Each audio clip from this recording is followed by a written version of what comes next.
From Psalm's 1v1 against CGRS to crazy 1v4s from something, we've seen our fair share of close rounds throughout the 2023 VCT season. But have you ever wondered if any of these rounds were something that could have been prevented, or just Super Saiyan clutch moments that you can't do anything about? What?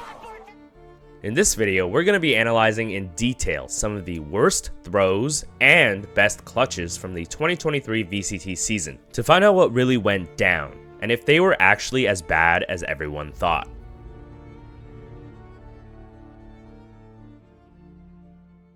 If you're wondering how you can stop throwing your games, check out the Valorant Tracker app, which is an amazing tool for anyone trying to climb. On Valorant Tracker, you can view detailed analytics on your recent and lifetime games, and learn from them instantly. If you click on the agent and map tabs, you can see which combinations are good for you and which ones need work. When you're ready, click on the Guides tab and select an agent to see an extensive list of different setups that you can try. An underrated part of Valorant Tracker is how it helps you automatically save important clips. You can look back on how you died and through certain rounds, and what helped you pop off in others. Everything you need to get better at Valorant is bundled in a free app for you to download. Check out the link in the description to download Valorant Tracker, and thanks to them for sponsoring this video.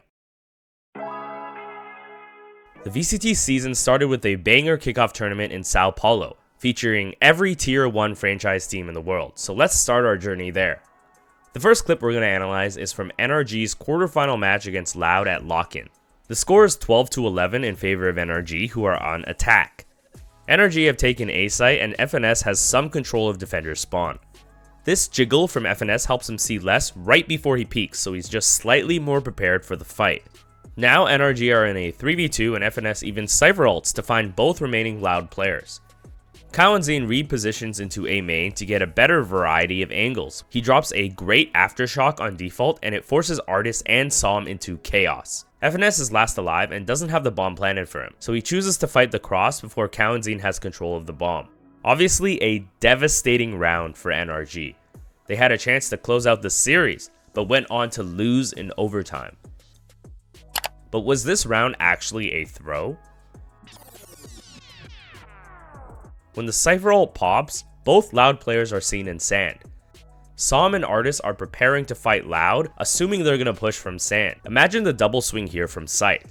FNS then makes a small mistake when he considered repositioning to heaven, but then lost a good timing to get an early crossfire onto Tuis, which could have honestly saved the round.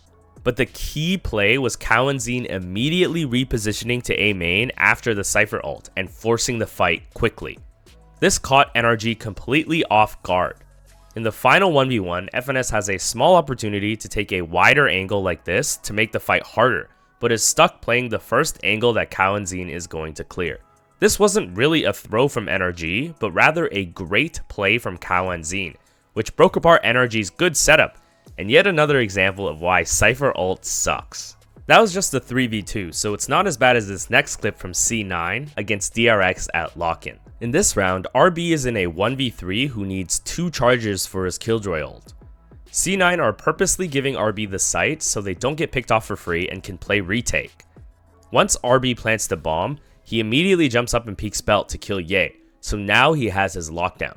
Leaf puts up his Viper wall and RB repositions to Maze to drop his lockdown. Then RB backs up to jail, but quickly re-swings to kill Vanity. Leaf backs off to tap the bomb since it isn't planted for RB, but dies trying to swing him. Keep in mind that this was DRX's bonus round, which is why RB clutched this entire round with a Bulldog. Now let's see how bad of a throw this really was. The initial idea to play 3v1 retake isn't terrible, but there was a lot of time pressure on RB to plant the bomb. I think if Leaf was closer to screens, him and Vanity could have made a play to reclaim space and deny the bomb plant. RB was given too much space, which allowed him to take this peek onto Ye when it's normally quite risky. Leaf could have kept the Viper wall down until they're threatening the defuse, since it gives RB an opportunity to reposition and drop his ult. Leaf actually takes down his wall while Vanity is still in the open, and RB takes that opportunity to kill him. Now the final 1v1 is bad for Leaf. He's not close enough to trade Vanity, so he has to go tap the bomb. It's not planted for RB, but the angles are really bad for Leaf, as he has to worry about long angles from both sides of 410. This round was played very well by RB, but he was also enabled by C9, who gave him too much space with time running low. C9 certainly pooped the bed here, since they made those infamous roster changes dropping Ye and Vanity after this match. But there just isn't a more iconic throw from Lock-in than LOUD being up 11-3 against FNATIC. Instead of one round, we'll look at a couple from this match where I think LOUD had good opportunities to close out the game. Up 11-4, Les hits a cracked shot on Alpha peeking belt. He falls back and prepares to defend the site with his team.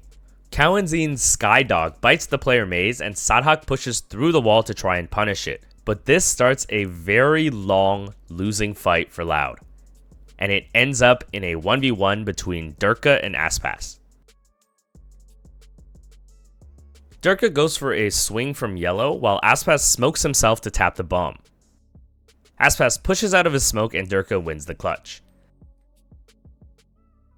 Now I think it's clear that this round is kind of a throw from LOUD. Up 11-4, LOUD aren't going to play too disciplined, and that's exactly what caused this round to fall apart.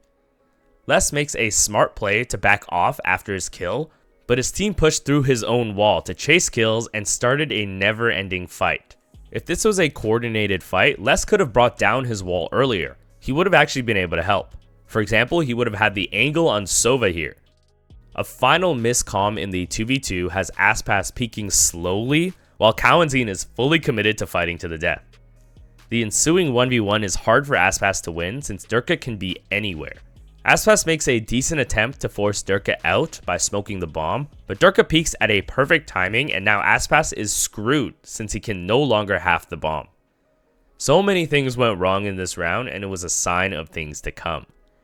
LOUD are still up 11-10 in this next clip. Time starts to run extremely low for FNATIC, and LOUD is in a position to punish them. LOUD double swings from back sight and both players die, but Les manages to break the wall and deny the plant.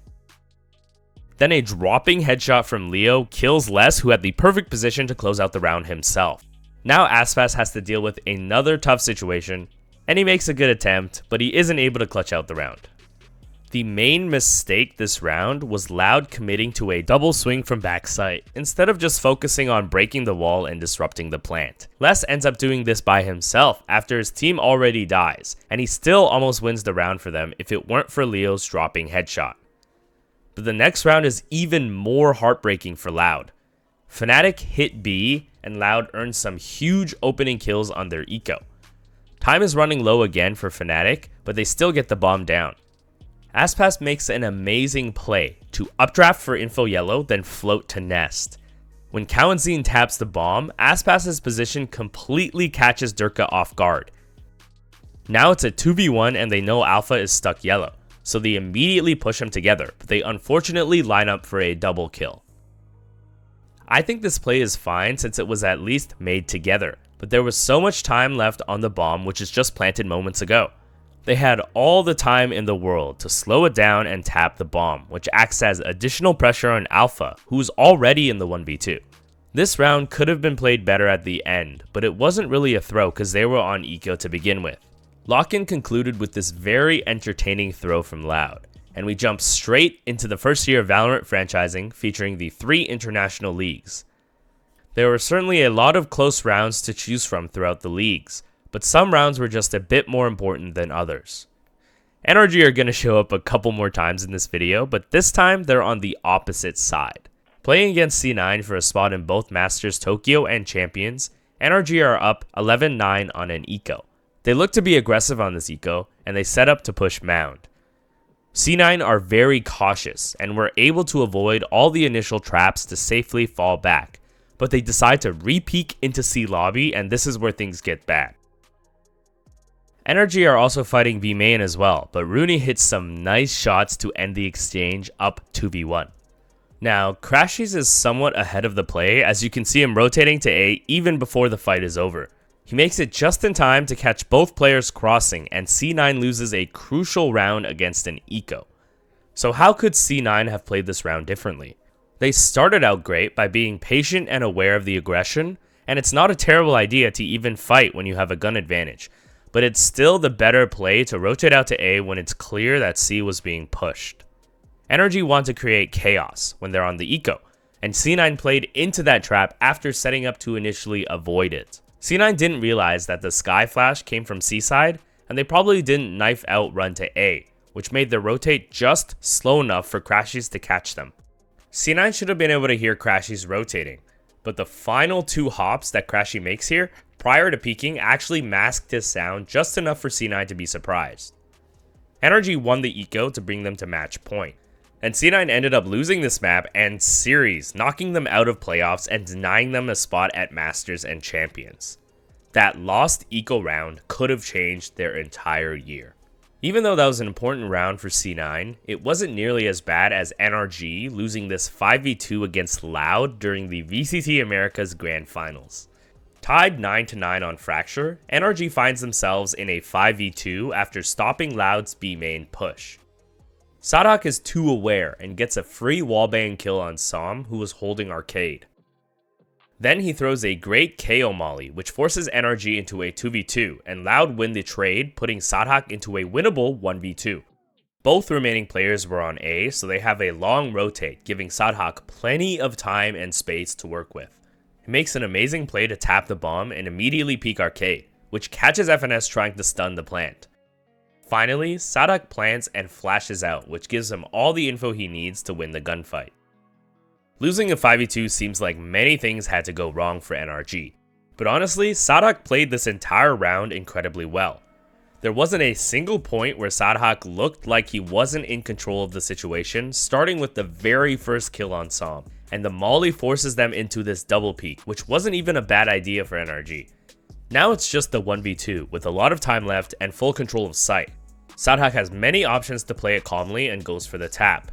Ideally, FNS should hold out the stun for when the bomb is actually planted, so you can ensure Saadhak's location and then push together with Victor. But it was still mainly a great play from Saadhak, who was in complete control the entire round. With regional leagues finished, we move on to the next major event of the year, Masters Tokyo. A lot of important clutches happened during this event, so on the flip side, there were a lot of thrown rounds as well. This round from FUT against DRX may have been the big reason that FUT never made playoffs for this event. During their playoff qualification match, FUT are down a single round against DRX's Light Buy. They gamble a north side push, but DRX aren't even there, so they're forced to play a full retake on A. Mr. Fallen gets spammed in drop, and FUT have to really take their time since they lost complete control of the other side of the map. They methodically take back A main, and then push site.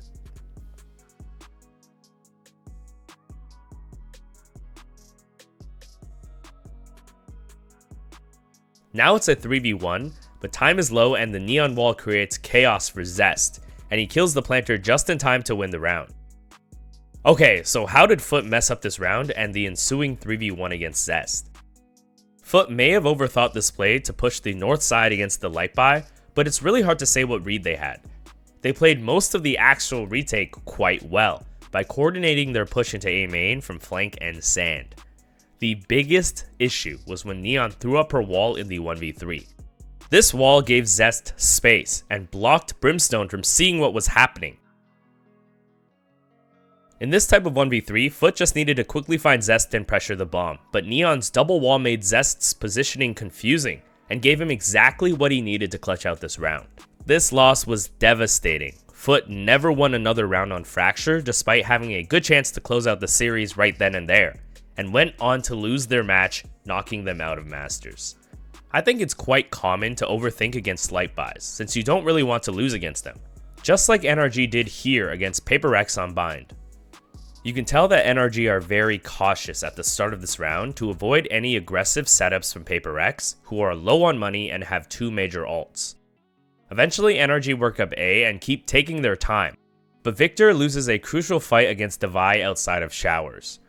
NRG are still patient on A and eventually try to plant.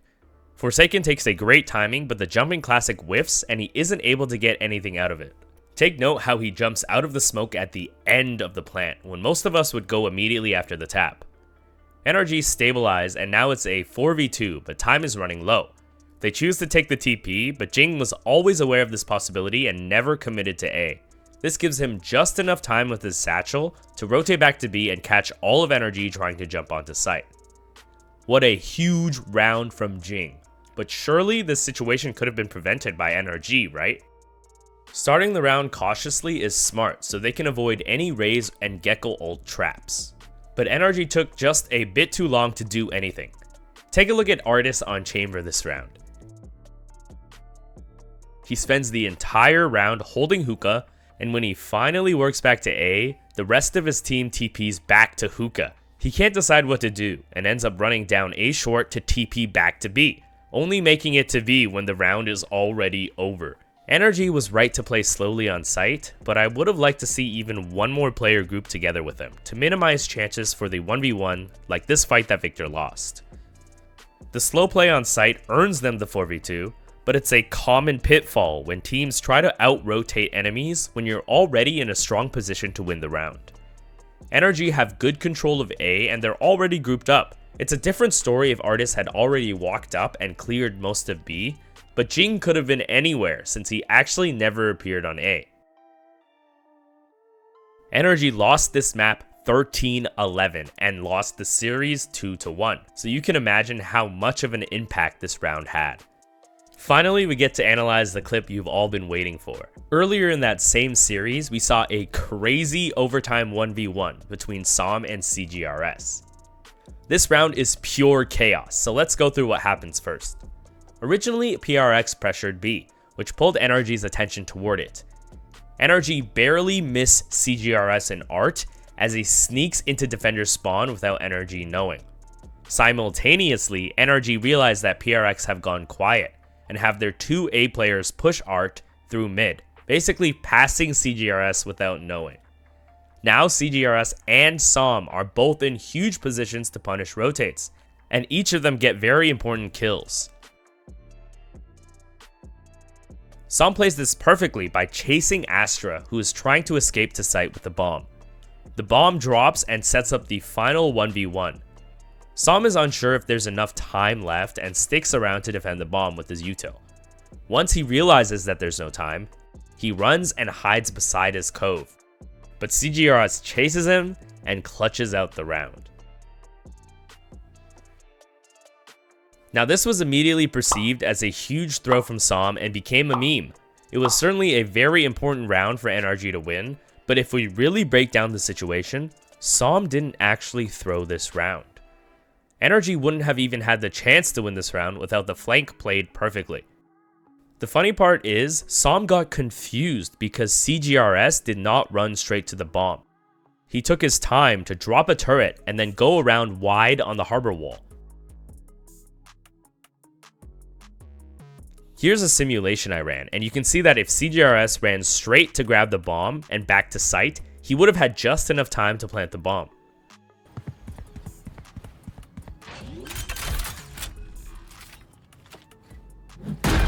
SOM even pre-fires when it's about CGRS's last chance to grab the bomb, but CGRS had not appeared on the bomb, which means he's definitely pushing him from the right side. Now, people think that he could have ran here, but these lanes are very long, and CGRS is definitely within range of catching SOM if he tried to run back to spawn. SOM makes a good play to orb and sit outside of it, which means CGRS has to push through 2 sections to find him. SOM only had 3 bullets left in his Vandal, which he never had a chance to reload, so he had to swap to his shorty. When CGRS is close, he moves like he's about to swing wide from outside of the orb. Pause here and look at where CGRS is. Everyone would bet that he's gonna swing like this, and if he does, it's a terrible fight for SOM's shorty. To compensate, SOM tries to jump forward right on the swing timing, but CGRS didn't swing, he pressed W, and it completely catches SOM off guard. The only thing that SOM could have possibly changed was quickly picking up a gun right after killing Astra, so he could have fought with a rifle instead of the shorty, but it's not something that should be on anyone's mind in this situation. SOM still did everything right and made great choices, but it was just not his destiny to win. And CGRS shows us the true definition of W gaming. Alright, that's it for part 1. Stay tuned for part 2, where we'll look at big throws from each regional LCQ as well as the insane Champions tournament we just had this year. Let me know if there were any big moments that you want me to break down that I missed, and I might put those into a third video as well. Remember that I offer free team coaching and VOD reviews streamed live on this channel. Check out my Discord to sign up, and also consider supporting me by becoming a YouTube member. Thanks again for watching.